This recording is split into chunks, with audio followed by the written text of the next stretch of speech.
Hello friends, இன்றைக்கு கர்த்தர் நமக்கு கொடுத்திருக்கிற வாக்குத்தத்தமான வசனம் சங்கீதம் 126:2.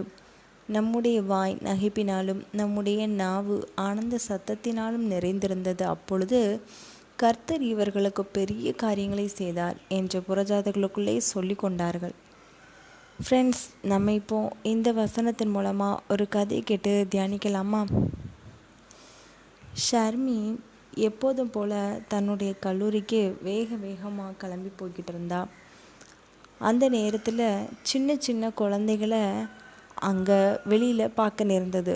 ஆனால் அவங்க முகத்தில் அவ்வளோ பெரிய சந்தோஷமாக சிரித்து விளையாண்டாங்க. ஆனால் அவங்க பார்க்கறது என்னமோ ஒரு தொழிலாளிகளாக இருந்த மாதிரியும் இருந்தது. அப்போது அவள் கொஞ்சம் கூர்ந்து கவனிக்க ஆரம்பித்தா. இந்த பசங்கள்லாம் என்ன பண்ணுறாங்க? இவங்க யாருமே ஸ்கூலுக்கு போன மாதிரியும் தெரியல. ஆனால் இவங்கள வச்சு வேலை வாங்குறவங்க அந்தளவுக்கு ஒன்றும் சந்தோஷமாக முகத்தில் பளிச்சான்னு இருந்த மாதிரி தெரியல. ஆனால் அவங்கள கஷ்டப்படுத்துகிறாங்க.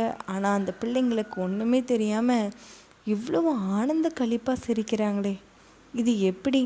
நம்ம கூட தினந்தோறும் வேகமாக கல்லூரிக்கு அவசரமாக போய்கிட்டு இருக்கோம். இப்படி நம்ம வேலை பார்க்க வேண்டிய அவசியம் என்ன? ஒவ்வொரு நாளும் ஒவ்வொரு விதமான கஷ்டத்தை தான் நம்ம அனுபவிக்கிறோம்னு நினச்சோம். ஆனால் இந்த சின்ன பிள்ளைங்களுக்கு தேவையான ஒரு பெரிய ஆசீர்வாதமான நாட்களை பிள்ளைங்க பார்க்காம இந்த மாதிரி வேலைகளை செய்யும் போது எவ்வளோ சந்தோஷமாக இருக்கிறாங்க அப்படின்னு சொல்லி அந்த பசங்க பக்கத்தில் போனான். அப்போ அந்த பிள்ளைங்க எல்லாரும் ரொம்பவே சந்தோஷமாக சிரித்ததை பார்த்து அவளுக்கும் அவளுடைய முகத்தில் தானாகவே சிரிப்பு வர ஆரம்பிச்சிச்சு. அப்போ அந்த பசங்க கிட்ட கேட்டால், இங்கே பாருங்கடா, நீங்கள் யாருமே இது நாள் வரைக்கும் ஸ்கூல் பக்கமே போனதில்லையா? இந்த மாதிரி எதுக்காக வேலை செஞ்சுக்கிட்டு இருக்கிறீங்கன்னு கேட்டாங்க. அப்போ அந்த பசங்க சொன்னாங்க, இல்லை, எங்களுக்கு யாருமே ஸ்கூலுக்கு போகணும் சொல்லவும் இல்லை, எங்கள் வீட்டில் உள்ளவங்களும் ஸ்கூலுக்கு அனுப்பி வைக்கிறதுக்கு உண்டான பண செலவுகளெல்லாம் பார்க்க முடியாது. அதனால் நாங்கள் இந்த மாதிரி ஒரு தொழிலாளி வேலை பார்த்துக்கிட்டு இருக்கிறோம். ஆனால் எங்களுக்குள்ள நாங்களே சிரித்து சந்தோஷமாக இந்த வேலையை நிம்மதியாக செய்கிறோம். அதுக்காக எங்களுக்கு எந்த ஒரு பிரச்சனையும் கிடையாது. இப்படி நாங்கள் சிரித்து எங்களுடைய வேலைகளை நாங்கள் செய்யும்போது எங்களுக்குள்ள மகிழ்ச்சி பெருகுதா, அப்போது எங்கள் வேலைகளை சீக்கிரமாக முடிக்க முடியும். இதை நாங்கள் ஒரு பெரிய ட்ரிக்காகவே வச்சுக்கிட்டோம் அப்படின்னு சொன்னாங்க.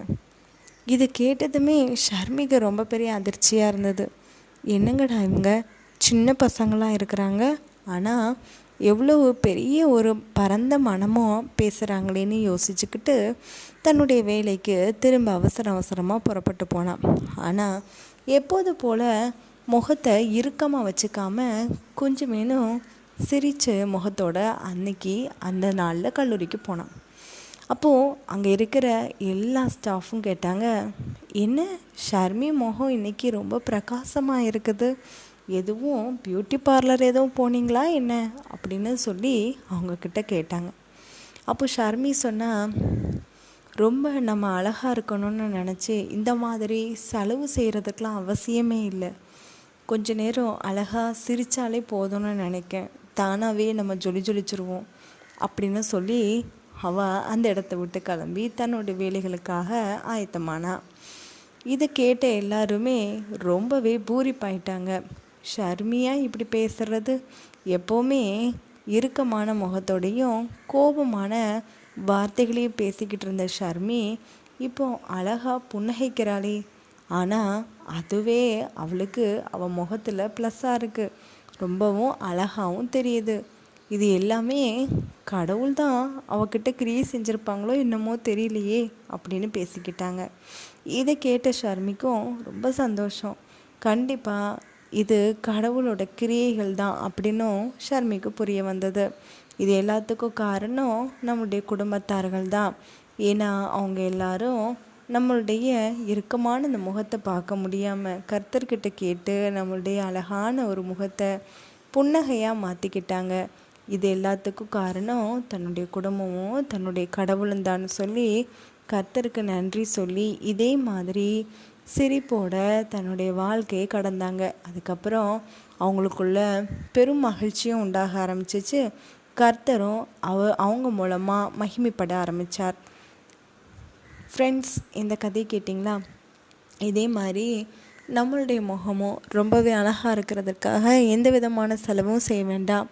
கண்டிப்பாக நம்ம முகத்தில் ஒரு சின்ன ஒரு சிரிப்பு இருந்தாலே போதும், பார்க்குறதுக்கு தானாகவே நம்ம அழகாயிடுவோம். அது மட்டும் இல்லாமல் நாம் கர்த்தருடைய ஒரு பெரிய ஆசீர்வாதங்களை நம்ம பெற்றுக்கொண்டோம் அப்படிங்கிறதுக்கு அது ஒரு பிரதிபலிப்பாக தெரியும்.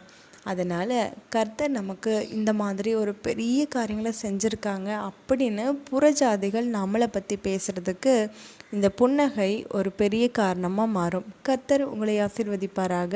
ஆமேன்.